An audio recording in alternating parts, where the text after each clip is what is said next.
Hi Leo, welcome. So tingnan natin kung ano yung mensahe sa'yo. So be open-minded po, hindi halos lahat makaresonate. Thank you nga po pala sa mga nagsusubscribe, sa mga bumabalik. Maraming salamat. Give me the message for Leo. Ano yung mensahe para kay Leo?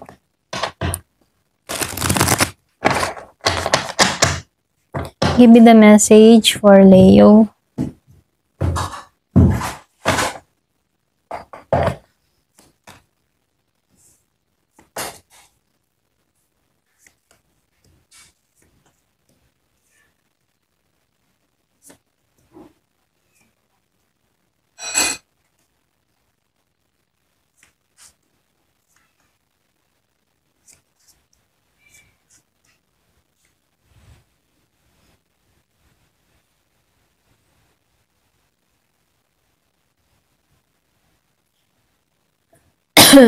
Excuse me po.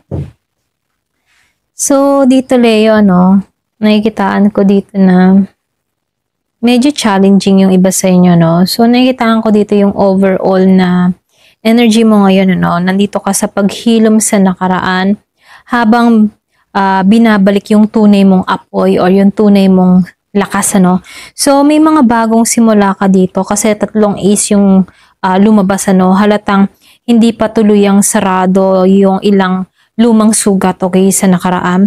So dito, pinupush ka dito ni universe na maghilom at harapin yung katotohanan at buuin mo muli yung sarili mo, okay?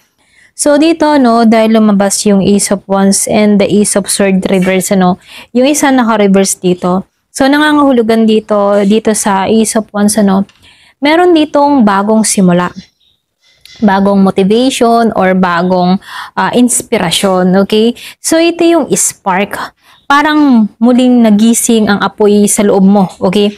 So whether sa love, career, or pwede rin sa passion project, ito yung sign ng creativity at confidence na bumabalik, okay? Pero dahil lumabas ang Ace of Swords reverse, yung bang tipo na kahit may mga bago kang apoy na nararamdaman dito sa Ace of Wands, hindi pa malinaw yung direction mo, okay? So dito may confusion or pwede rin merong misunderstanding or meron ditong communication issue, okay? Na pwede rin ito yung may dahilan kung bakit merong pagtanggi na nangyayari, okay? So dito, dahil lumabas din tong King of Cups and Ten of Cups and the World reverse, So dito, mas emotional matured ka dito sa King of Cups, okay? So dahil, yung bang tipo na matured ka dito kahit nasasaktan ka dito sa Ace of Swords reverse, So, nakikitaan ko dito, tuluyan mong hinahanap yung harmony mo, okay? Meron nung nakikitang panibagong yugto, emotional, okay? Satisfaction or pagbalik sa stability, lalo-lalo na sa pamilya or love life mo, So, nakikitaan ko dito, may mga taong mahalaga sa'yo, may mga pag-asa, na pagkakaayos sa Diyos or may mas matatag na bond na parating, So, dahil lumabas din tong The World reverse dito, meron ditong ngunit, kasi kahit lumabas tong King of Cups, dahil lumabas ang The World reverse, meron ditong ngunit, okay?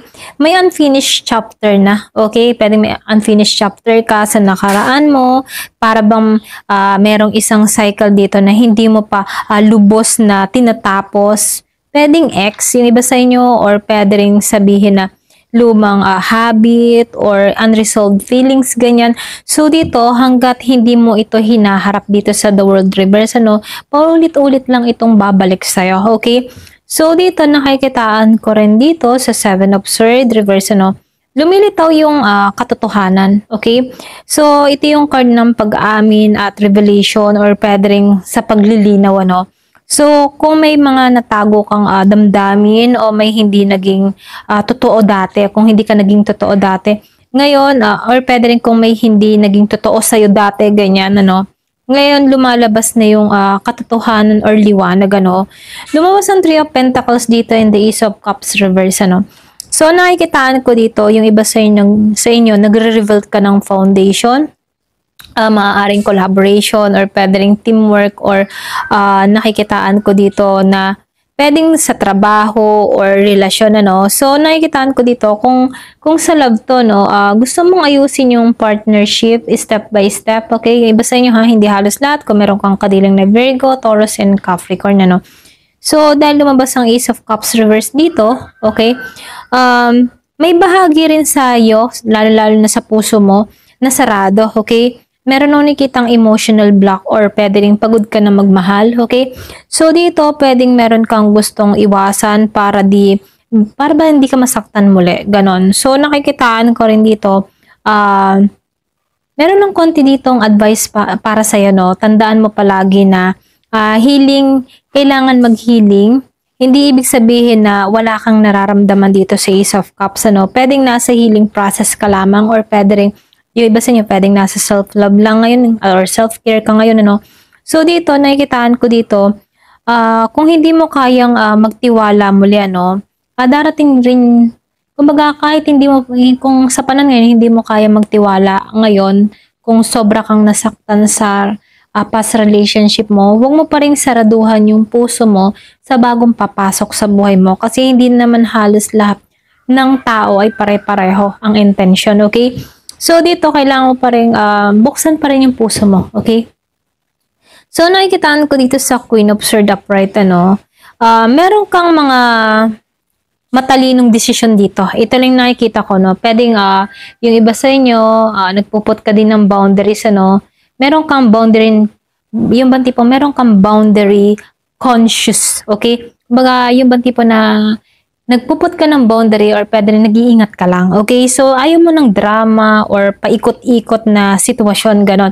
So, gusto mo yung clarity, honesty, at respeto, okay?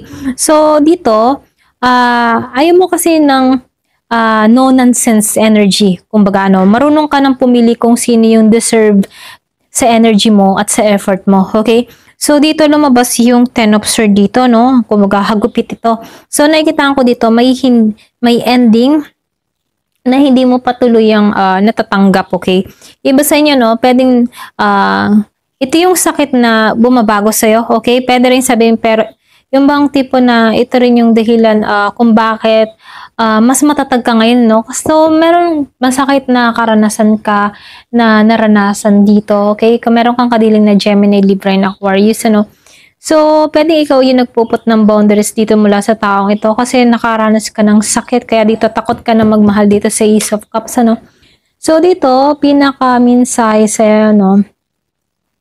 Kailangan mo nang tapusin yung painful cycle dito sa Ten of Swords dito, no?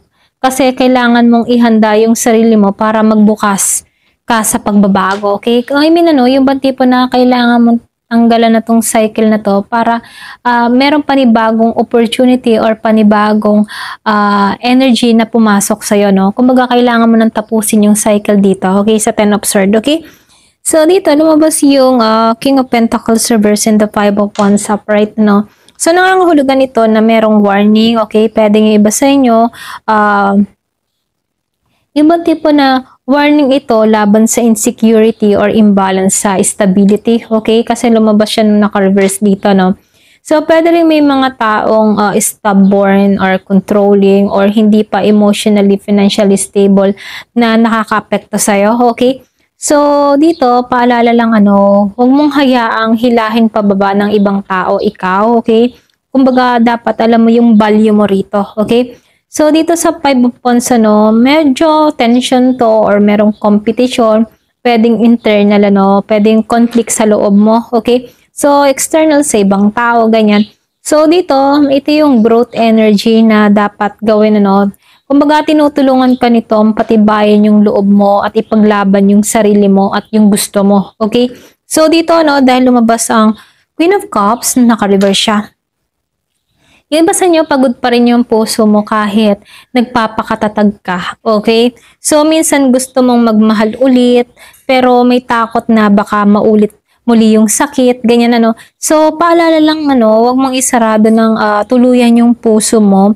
Healing takes time, kumbaga, no? Pero wag mong pigilan yung pagdaloy ng emotion mo, okay? Ayan. So, dito, Leo, no? Yung buwan na to, nakita ko yung tatlong aces dito, no? So, meron ditong tatlong bagong simula, okay? So, sa Ace of Wands, andyan yung passion. Sa Ace of Cups, andun yung love, okay? And sa Ace of Swords, andun yung truth. Kumbaga, kailangan mo munang ayusin yung loob mo bago mo tuluyang tanggapin, okay, yung pagbabago, okay? So, marami kang natutunan sa past pain mo. At ngayon, ginagamit mo yon na wisdom mo, okay, dito sa Queen of Swords and King energy of King of Swords, okay? So, dito, meron akong nakikita dito na, ayan, dito sa King of Cups, nakikita ko dito na ito na yung time para, sarili mo naman muna, okay? So, nakikita ko dito, meron pa rin ditong cycle na gusto mong tapusin, no? Pero unti-unti nagkakaroon ng kaliwanagan, okay? So, dito yung pinaka susi ng mensahe sa'yo dito, no?